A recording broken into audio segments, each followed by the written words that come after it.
Et donc là, Éric Duquesnoy qui va nous parler d'évaluation normative autonome avec Topaz. Et on est encore dans les Blue As, donc je laisse le chapeau. Donc je vais vous présenter un petit travail que j'ai mis en place cette année. Bon, ça c'est le résumé, vous allez le retrouver dans ma présentation. Je vous ai mis le lien sur le comment vous appelez ça, le Mastermost, c'est ça? Même, bon, voilà. Donc je m'appelle Éric Duquesnoy, je suis maître de conf à l'Université du Littoral Côte d'Opale, donc forcément on utilise Opale depuis une quinzaine d'années. Je l'enseigne également en même temps que Topaz à des étudiants de didactique des langues, des masters, en première, et puis on fait un petit rappel en deuxième année, parce qu'il crée beaucoup de ressources, donc ça leur est fort utile, surtout Topaz. Et jusqu'à présent, enfin jusqu'à l'année dernière plutôt, l'ensemble de mes cours étaient dématérialisés, comme sans doute la plupart d'entre vous, sur notre plateforme pédagogique. Sauf que notre plateforme pédagogique, c'est Sakai, et qu'on a décidé d'augmenter les statistiques de Thierry, qui nous a présenté ce matin, pour qu'il arrive à 100%, et donc on a abandonné Sakai pour arriver sur Moodle. Sur Sakai, j'utilisais pour mes examens essentiellement la plateforme, c'est-à-dire que je ne faisais pas d'examen papier. Et donc, c'était dans les conditions d'examen, bien sûr, mais uniquement sur la plateforme Sakai. Et donc, c'est posé le même problème à l'arrivée sur Moodle. Donc, cette migration, elle m'a posé problème parce que j'avais énormément de quiz à migrer de Sakai vers Moodle. Et c'est pas compatible, hein, donc forcément. Et donc c'était que du copier-coller, des choses comme ça. Enfin voilà. Et donc j'ai préféré récupérer d'abord mes quiz Sakai vers Opal en me disant on verra plus tard. Et justement, un peu plus tard, j'ai eu à monter un petit cours d'initiation aux bases de données, une douzaine d'heures, et un collègue qui fait exactement le même module. On est une université multipolaire, donc certains modules sont à Boulogne, à Dunkerque, etc.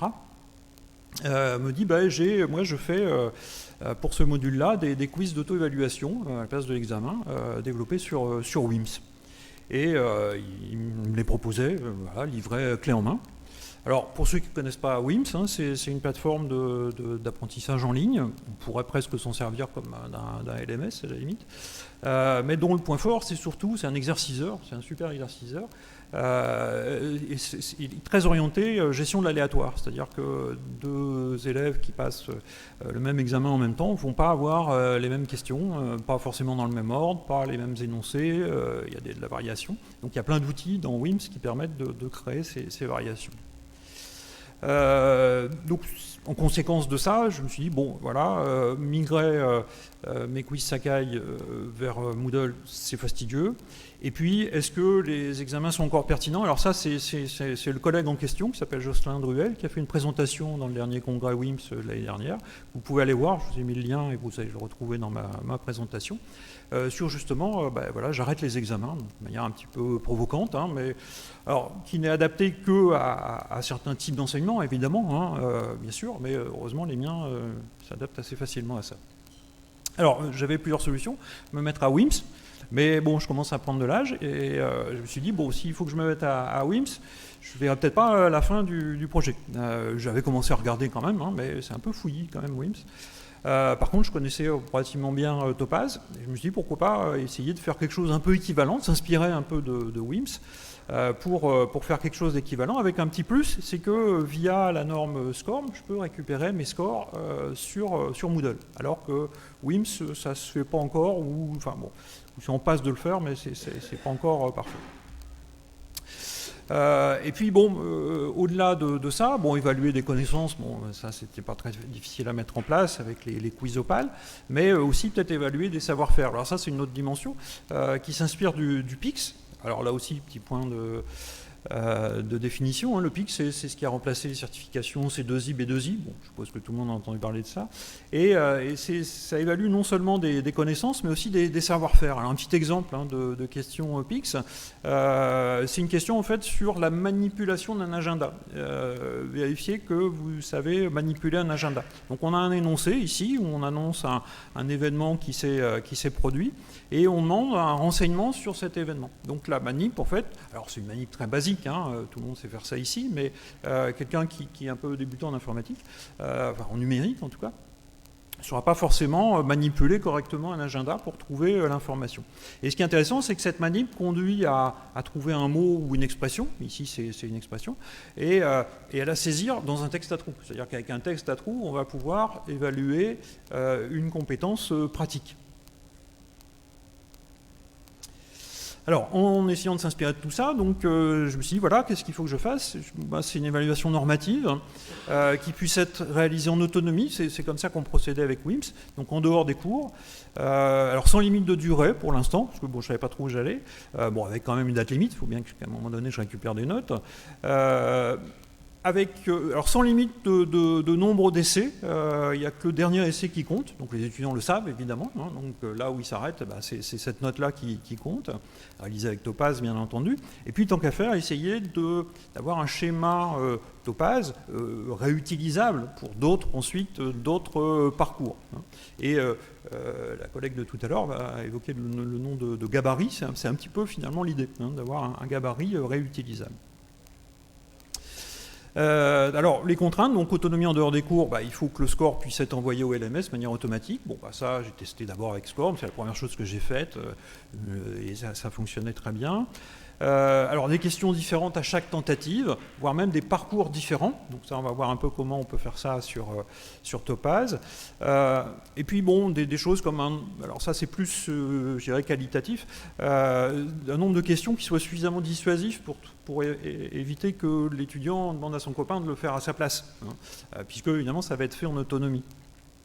Ça, c'est une remarque qu'avait fait le collègue, justement, Jocelyn Druel. Des petites choses de sécurité, par exemple bloquer les retours en arrière pour éviter que l'étudiant puisse refaire le même questionnaire. Alors ça, il y a des choses qui sont prévues dans Topaz, mais ça ne marche pas sur tous les types d'étapes. Et puis bon, les autres contraintes, date limite et limite de nombre d'essais, bon ça c'est des réglages Moodle. Alors j'ai d'abord fait quelques essais sur un parcours un peu vierge ou bidon.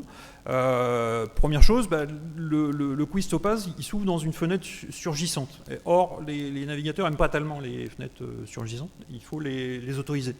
Donc voilà, il faut prévenir les étudiants que voilà, comment on fait pour autoriser une fenêtre surgissante, c'est-à-dire une pop-up, plus facile à prononcer. L'URL ensuite reste visible dans la fenêtre, alors que dans le réglage Moodle, on l'interdit, mais malheureusement ça ne marche pas. Bon, il y a quand même, ils ont mis entre parenthèses le fait que c'était bloqué par certains navigateurs, et effectivement, l'URL continue à être affichée. Donc là aussi, il va falloir bloquer les retours arrière ou les choses comme ça. Mais à part ça, bon, le reste fonctionne bien. On recommence bien à zéro à chaque fois qu'on relance le quiz avec Scorm. Donc un nouveau parcours, des nouvelles questions, etc. Donc tout ça, ici au niveau des réglages de Moodle, donc nombre de tentatives illimité, et on ne garde que la dernière tentative. Alors la mise en œuvre, bon, d'abord la gestion de l'aléatoire, c'est le premier problème. Hein. Il y a deux items qui permettent de gérer l'aléatoire dans Topaz. C'est l'étape de quiz partiel, qui est un item un peu récent, et puis l'indicateur calculé automatiquement qui peut utiliser plusieurs modes. Et il y a un mode nombre entier aléatoire. Ces deux, alors le premier item, donc quiz partiel, c'est comme les quiz, on met une liste de quiz, mais ensuite on indique le nombre de questions qu'on veut tirer au sort parmi la liste qu'on a indiquée. Donc moi en général c'est une question parmi, donc c'est une sorte de banque de questions hein, finalement qu'on vient indiquer à cette étape. Donc ça c'est une première manière de gérer de l'aléatoire. L'indicateur calculé automatiquement, lui, il génère un nombre entier, bon voilà, c'est assez banal, mais il a une particularité, c'est qu'on peut garder ce nombre pendant toute la durée du parcours. Et ça c'est intéressant parce que ce nombre aléatoire va par exemple me permettre de choisir un parcours déterminé. Ce que j'appelle un parcours, c'est une suite d'étapes. Donc l'ordre des étapes, il va le garder en mémoire pendant toute la durée du parcours. Il ne faut pas que mon parcours, évidemment, il change en cours de route, et sinon on risque d'exécuter plusieurs fois les mêmes étapes. Et ça, c'est intéressant. Avec le réglage ici parcours, ce nombre aléatoire, je génère une fois et je peux le réutiliser partout où j'en ai besoin. Alors, autre item que j'ai utilisé, c'est l'enchaînement conditionné. C'est lui qui va être le moteur, en fait, de la constitution de mon parcours. J'ai besoin de connaître d'abord le parcours qui a été tiré au sort, donc par un nombre aléatoire, et puis ensuite j'ai besoin de savoir où j'en suis de mon parcours. Et bien ça, je vais récupérer cette information. Il y a dans Topaz la possibilité de savoir si une étape a été consultée. Donc je vais récupérer cette information-là, je vais la comptabiliser. Ça me permettra de savoir combien d'étapes ont été consultées, et ensuite je vais pouvoir comme ça avancer dans mon parcours. Alors je vous passe les détails. À partir d'un petit script JavaScript, je fais ces calculs-là et je les envoie ici sur mon système de conditionnement. Et dans chaque étape, je vais retrouver un gros module. Alors le maximum, c'est 12 étapes que j'ai fixées. Et donc j'ai une liste de 12 étapes avec les 12 conditions. Et dans chaque étape, j'ai le même item de conditionnement qui me permet de créer des parcours. Alors évidemment, sur Topaz, quand on débute sur Topaz, la première chose qu'on vous dit, c'est de faire des schémas. Sauf que là, le schéma, il est un peu compliqué, puisque en réalité, il est dynamique. Hein, c'est-à-dire que le schéma, il est construit dynamiquement. Il est construit au lancement du quiz. Donc, c'est en fait toutes les combinaisons possibles de n étapes. Donc, c'est évidemment pas possible. Et on n'en choisit qu'une seule parmi toutes ces combinaisons. Donc, c'est pour ça que là, la dernière apparaît un peu de manière fantomatique. Donc, on en choisit une. Donc, il y a un petite icône ici qui indique que c'est un script qui génère même ce parcours, et ensuite le parcours il est créé dynamiquement au moment de l'exécution.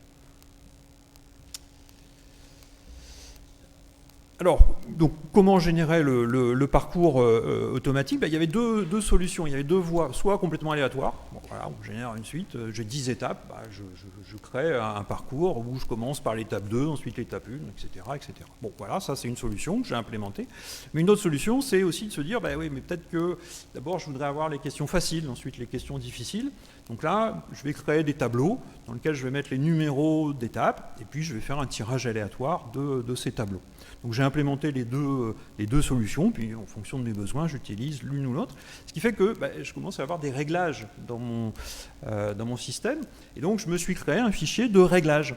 Par exemple, le nombre d'étapes, parce que d'un questionnaire à un autre, le nombre d'étapes n'est pas toujours le même. La liste des parcours prédéfinis, justement. Le tirage aléatoire du parcours, enfin le choix. Est-ce que c'est un tirage aléatoire, c'est-à-dire complètement aléatoire, ou parmi des parcours prédéfinis? Je me suis ajouté un petit mode debug parce que je vais utiliser beaucoup de scripts en JavaScript et qu'à un moment donné, il faut que je les teste. Et puis un mode sécurité, ça c'est pour éviter par exemple les retours arrière ou les clics droits avec copier-coller. Donc un petit fichier, là aussi c'est du JavaScript, alors je ne vais pas vous le détailler évidemment, mais c'est un fichier que je peux donc interroger pour récupérer des éléments de configuration. L'idée étant une réutilisation de mon système, et ne pas avoir à chaque fois évidemment à réinventer la roue. Alors, Moodle pose des petits problèmes, je l'ai indiqué tout à l'heure, c'est-à-dire que la pop-up, on voit quand même l'URL, ce qui fait que l'étudiant peut faire un copier-coller de cette URL dans une autre fenêtre du navigateur et donc accéder au bouton de retour arrière notamment, pour venir refaire les quiz. Donc ça, avec un peu de JavaScript, alors d'abord, il y a d'abord un réglage dans Topaz qui permet de limiter le nombre d'essais, mais ça ne marche que dans les étapes de quiz, ça ne marche pas par exemple dans les étapes de contenu. Et donc pour les étapes de contenu, ce que j'en ai utilisé quand même de temps à autre, un petit peu de JavaScript, ça permet d'éviter ces retours arrière. Voilà, ça je vais passer. Alors, autre souci, dans la gestion de l'aléatoire, notamment sur WIMPs, mais ça existe aussi sur Moodle, d'ailleurs j'ai une copie d'écran ici de Moodle, on peut choisir de mélanger les réponses. Alors, j'ai appris hier que sur Ruby, je crois que c'était possible également, il me semble, non, je ne sais plus, il m'a semblé voir passer ça. Mais en tout cas, sur Opal ou sur Topaz, c'est pas possible. Donc là aussi, un petit peu de JavaScript a permis de mettre en place des QCM, QCU avec un affichage aléatoire des réponses. Alors l'astuce ici, alors je ne vais pas, bien sûr là aussi un peu de programmation, je ne vais pas développer ça, mais l'astuce, ça a été de coder en fait les réponses, de les coder en binaire. Donc 2, 4, 8, 16, etc. Et donc, le score récupéré indique les réponses qui auront été cochées par l'étudiant. Et avec ça, on fait un petit peu de traitement derrière et on sait quelles sont les réponses qui ont été créées. Alors au passage, j'utilise ici à chaque fois des variables calculées automatiquement, c'est-à-dire c'est des scripts qui renvoient du texte. Et j'ai également un renvoi non seulement des réponses, mais de l'énoncé, ce qui me permet en fait, et là aussi ça s'approche un peu de la manière de faire de WIMS, mes questions, eh bien, je vais les saisir non plus dans un quiz Opal, mais directement dans un petit fichier. Et donc là, la saisie est beaucoup plus rapide. Une fois que j'ai mis ça en place, je rajoute autant de questions que je veux, avec un codage très simple. Le premier élément du tableau, c'est la question elle-même, et puis ensuite les réponses, avec une étoile pour cocher les bonnes réponses. Et donc là, on a un fonctionnement qui est assez proche de ce qui se fait sur WIMS, en tout cas le peu que j'en ai vu, parce que je ne suis pas du tout un spécialiste de WIMS, et qui permet ensuite d'enrichir ces questionnaires. Il suffit d'ajouter des lignes en respectant la syntaxe, et on saisit ensuite du texte. Alors, des exemples d'applications. Alors, dans un cours d'audio numérique, il y a 2 exemples là-dessus. Donc, j'ai un cours d'audio où on utilise beaucoup le logiciel Audacity, qui est un logiciel libre. Et par exemple, là, c'est un exercice où l'étudiant doit télécharger un fichier Audacity et corriger un problème. Donc le but, là, c'est d'évaluer une compétence qui est une manipulation particulière sur Audacity. Donc là, en fait, le début de la phrase est inaudible. Donc ce sont des fichiers, évidemment, que j'ai créés. Donc j'en ai créé plein, comme ça, voilà. Et puis ensuite, ils sont tirés aléatoirement. Et l'étudiant donc télécharge le fichier, il l'ouvre dans Audacity, et la manipulation en fait concerne l'outil d'enveloppe. Je ne sais pas si parmi vous il y en a qui connaissent Audacity, c'est un outil de manipulation de l'audio. Et donc on a l'enveloppe du son, c'est-à-dire ce qui règle le volume de manière dynamique. En fait il faut qu'il utilise cet outil-là pour faire remonter le son et écouter le mot qui est prononcé dans l'enregistrement. Et la réponse à fournir, donc dans un texte à trous, eh bien c'est le mot qu'il aura entendu. Donc avec un texte à trous ici, on a évalué une compétence pratique très précise, qui est une manipulation donnée sur un logiciel. Autre exemple en audio numérique, là j'ai utilisé un outil de Topaz qui s'appelle l'item graphique dynamique, dans lequel on peut aussi faire de la programmation JavaScript. Et là, c'est quelque chose qui est un petit peu plus, je dirais, scientifique. C'est une analyse de spectre. Donc en audio, on utilise une représentation spectrale, c'est-à-dire en fonction de la fréquence. L'axe horizontal, ce sont les fréquences. L'axe vertical, les amplitudes. Et donc on pose une question, mais la question est assez simple. On demande la fréquence du son le plus aigu. Alors c'est le plus à droite. Donc c'est celle-là. Le graphique que vous voyez là est généré de manière dynamique, c'est-à-dire qu'il est généré par un script JavaScript, et donc avec des données aléatoires. Et donc à chaque passage, eh bien, on a un nouveau schéma qui est généré. L'énoncé, donc, qui est très court, quelle est la fréquence de l'arrêt correspondant au son le plus aigu, avec le mot aigu en caractère gras, lui aussi, il y a deux variantes. Bon, alors, il n'y a malheureusement pas beaucoup de variantes possibles. Parfois, c'est le plus grave.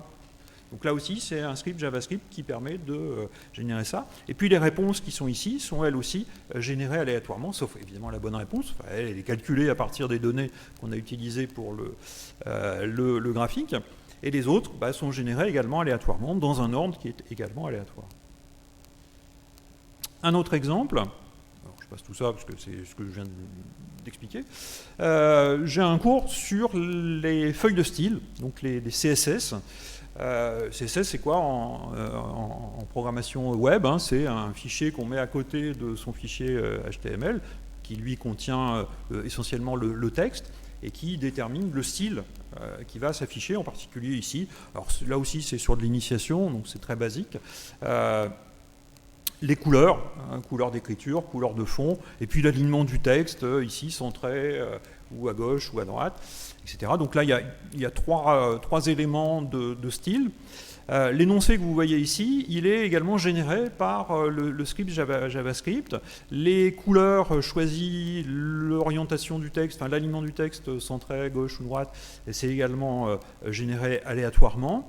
Et l'exemple à réaliser est également généré par un script JavaScript. Comme ça, l'étudiant, il sait à quoi ça doit ressembler. Et donc, ce qu'on lui demande, c'est de... Alors, ensuite, le fichier HTML sur lequel on s'appuie est également généré aléatoirement. Donc il télécharge ce fichier HTML et ensuite il va créer à côté un fichier de style dans lequel il va mettre les bonnes commandes pour obtenir le style demandé. Alors comment il va fournir sa réponse, là aussi avec un texte à trous. Je ne savais pas avec Topaz charger un fichier, ça j'ai pas trouvé encore.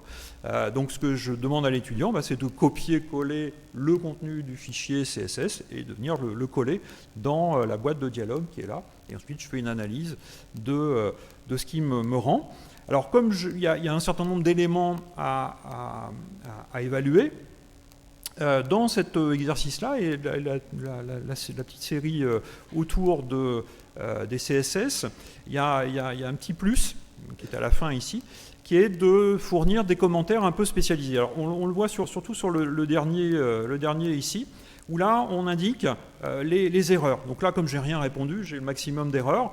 Et donc là, on a par exemple pour créer un fichier CSS, il manque la propriété background color, il manque le texte à ligne, il manque, etc. Un certain nombre de choses. Donc on renvoie une indication à l'étudiant avec l'analyse qu'on a fait de son travail. Donc tout ça, là aussi, avec du JavaScript. Alors je crois que c'est le dernier exemple. Là, c'est un exercice sur de la logique combinatoire, où on demande aux étudiants, à partir d'une équation logique booléenne, de la réaliser dans un tableur, donc dans LibreOffice, pour éviter. Alors, c'est pour leur montrer que lorsqu'on fait des formules dans un tableur, il n'y a pas que les if, ou les si, c'est une version en français. On peut aussi parfois utiliser des fonctions logiques. Donc là, l'équation, elle est générée là aussi aléatoirement, alors avec des critères, c'est pas n'importe quoi, il y a un certain nombre de règles. La table de vérité, elle correspond, là aussi elle est générée dynamiquement, elle correspond à l'équation qui est là. Il peut télécharger, s'il veut, un fichier tableur vide, ça lui permettra de s'exercer. Et ensuite, là aussi, on a généré un certain nombre de propositions de réponses. Évidemment, il y a la bonne dedans, mais la syntaxe, elle est là aussi générée dynamiquement. Ce n'est pas des formules enregistrées, elles sont générées à partir d'un arbre.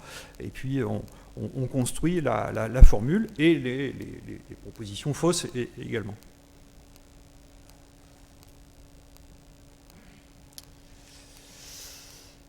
Voilà, bon, ça c'est le contenu, mais pas très important. Voilà, tout ça c'est ce que je viens de dire. Alors, en conclusion et en remarque, les difficultés, seule difficulté finalement c'était cette histoire de pop-up à la fois pour les étudiants parce que parfois ils ne savent pas autoriser ça dans le navigateur. Puis, certains navigateurs l'indiquent de manière très discrète. Firefox c'est vraiment un petit machin. Je crois que Google Chrome est un peu plus disert là-dessus. Et puis également l'URL, le problème de l'URL qui apparaît. Alors, autre élément, c'est les traces que fournit Moodle. Moi, ma seule inquiétude sur mes quiz, puisque en fait ils ne fournissent qu'une note finale, c'est par exemple un exercice qui aurait été foiré, c'est-à-dire l'énoncé n'est pas bon, il y a des erreurs dedans, etc. Je ne peux pas savoir. Évidemment, je fais un contrôle de qualité de mes quiz. J'ai jamais eu de remontée d'étudiants qui me disent non monsieur, le quiz là il marche pas, mais ça peut toujours arriver. Et avec Moodle, je ne sais pas détecter ça. Donc ça, c'est le seul problème. J'ai pas eu de remontée négative des étudiants. Alors c'est vrai aussi que les premiers quiz n'étaient pas sécurisés, donc peut-être que c'est pour ça que j'ai pas eu de remontée négative au départ. Voilà. Alors, quelques statistiques sur l'utilisation. J'en ai mis en place à peu près 12, je crois, cette année. Et pour les 12, donc, j'ai une moyenne de 3 tentatives par personne. Parfois, ça va jusqu'à une dizaine de tentatives, mais c'est relativement rare. Et la moyenne des quiz est à peu près tourne autour de 60%. Donc c'est pas mal et c'est assez peu différent finalement des examens que je faisais avant. Alors les informations que fournit Moodle sur l'outil SCORM, c'est un histogramme des notes. Bon, ça n'a pas un grand intérêt. Il fournit des choses un peu plus détaillées sur le nombre de tentatives et sur la durée. Alors là, la durée, ça m'intéresse parce que comme cette année, je n'ai pas fixé de durée, l'année prochaine, je vais pouvoir en fixer une, puisque maintenant, je vais connaître la durée moyenne pour faire les exercices. Voilà. Et puis il fournit des informations JSON, mais alors on pourrait les exploiter bien sûr, mais le problème c'est que c'est par étudiant et par tentative. Alors pour faire une compilation de ça, déjà bon, il faudrait que je comprenne un peu ce qui est raconté là-dedans, mais pour faire la compilation de ça et éventuellement détecter des problèmes, c'est que du travail manuel, donc c'est très compliqué. Donc c'est pas exploitable. Voilà, donc ce qui manque, c'est essentiellement un outil qui permettrait de faire remonter des scores exercice par exercice. Alors, le plugin d'export Moodle, paraît-il, mais je ne l'ai jamais testé, pourrait faire ça, sauf qu'il faut qu'il soit en adéquation avec la version de Moodle, et bon, c'est pas le cas. Alors, j'avais écrit, mais il faudra que je le change, attendre l'arrivée du nouvel modèle Parcours, sauf que Parcours, j'ai appris ce matin, tout à l'heure, qu'il n'était pas IMS LTI. Par contre, Scénarii Suite LTI pourrait être effectivement une solution. Voilà, donc les perspectives, c'est surtout essayer de remonter des statistiques anonymes, hein, évidemment, puisque c'est juste dans le but de détecter des erreurs. Et puis, surtout de se concentrer maintenant que j'ai fait ma trame sur des exercices orientés évaluation de compétences pratiques. Et ça, il faut carburer un petit peu. Et c'est le moins facile, mais c'est le plus intéressant en même temps. Voilà. Je vous remercie la FCU, service auquel j'appartiens, et la communauté Scénarii de m'avoir accueilli. Et si vous avez des questions.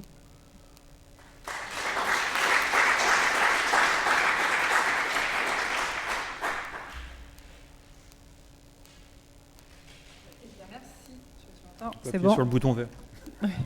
Merci beaucoup pour cette présentation. J'ai appris plein de choses et moi aussi j'ai des questions, mais je vais faire quand même priorité à la salle. Déjà en ligne, j'ai pas vu de questions pour l'instant. Donc est-ce que dans la salle, on a des premières questions? Tout le monde reste... du coup, je vais poser mes questions. Au niveau de Moodle, tu disais que c'est forcément une fenêtre surgissante, mais tu peux configurer pour que ça reste dedans. Alors tu gardes tout l'encart. T'avais vu ça ou... Au niveau de Moodle, quand on met un... Ah oui, non, moi j'ai trop l'habitude du plugin Topaz, donc peut-être qu'avec le SCORM, c'est forcément une fenêtre surgissante. Ouais. D'accord. Ouais. Et il n'y a jamais eu de souci de trace, parce que dans une précédente vie, on avait testé un petit peu avec SCORM, et les modules Topaz, quand ils sont trop longs, en fait, au bout d'un moment, le module SCORM se met en erreur et n'arrive plus à tout stocker. Non, alors moi j'ai dit, en moyenne, j'ai de 10 à 12 étapes. Je ne sais pas à partir de quand ça flanche, mais ça reste raisonnable. D'accord, donc bon, ça fait que c'est une solution qui est quand même, j'ai l'impression, plus stable que le plugin Moodle, vous n'avez pas pu installer. Oui. Et donc, alors, si je comprends bien, à la fin, il y a une idée de partager cette réalisation, parce qu'on pourrait imaginer que d'autres puissent réutiliser en allant remplir les fichiers de réglage sans tout casser, ou c'est ça l'idée? Oui, alors bon, il faudrait quand même qu'ils aient des compétences JavaScript hors normes. Hein. Ah. Moi, je travaille surtout avec des étudiants, c'est surtout de l'initiation, donc en général, ils ne sont pas très compétents là-dedans. Effectivement, c'est du JavaScript, hein, donc c'est forcément piratable. Non, mais d'autres utilisateurs Topaz qui voudraient réutiliser la structure pour réutiliser avec d'autres questions, est-ce que c'est... Alors oui, oui. Alors là, c'est un de mes objectifs d'ailleurs, c'est d'essayer de simplifier au maximum le modèle, enfin son utilisation, d'abord pour moi, et puis aussi éventuellement parce que on a des collègues qui font pas mal de ressources, notamment en langue, etc. Et ça pourrait être effectivement intéressant pour l'évaluation. Oui, tout à fait. Oui. Parce que là, ça enrichit énormément le modèle Topaz, de pouvoir faire des questions qui ne sont pas toutes ordonnées. La notion de configuration, c'est-à-dire qu'il faut se poser la question de savoir qu'est-ce qui est vraiment qui fait partie de la mécanique ou ce qui peut être configuré, de séparer les deux pour effectivement avoir quelque chose de plus facilement configurable, et réutilisable. En tout cas, c'est une très très belle réalisation. Alors moi, j'ai posé mes questions. Est-ce qu'il y en a d'autres dans la salle? Il y en a une.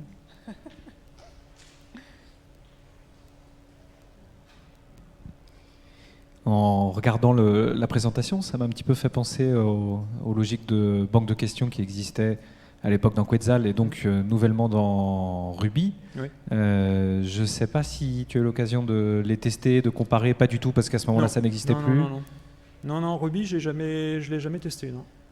Mais je vais les tester. J'aurais été curieux mais donc c'est pas grave, pour une prochaine fois si jamais tu as envie de te lancer là-dedans, mais j'aurais été curieux de voir ton retour sur l'intérêt de l'un par rapport à l'autre, parce qu'effectivement, j'imagine que côté Ruby, il y aura beaucoup moins de côté configuration. On va rester dans le côté, en tout cas, fichier de configuration en JS. Perte de beaucoup de souplesse par rapport à celle que tu peux avoir dans Topaz, hein, effectivement. Oui, c'est sûr. Mais bon, les quiz partiels, par exemple, c'est une banque de questions. Là, c'est des questions figées et puis on tire au sort. Donc j'utilise les deux, en fait, soit des questions générées dynamiquement, soit des questions tirées au sort. Merci. Donc je crois qu'on peut tous applaudir cette belle présentation.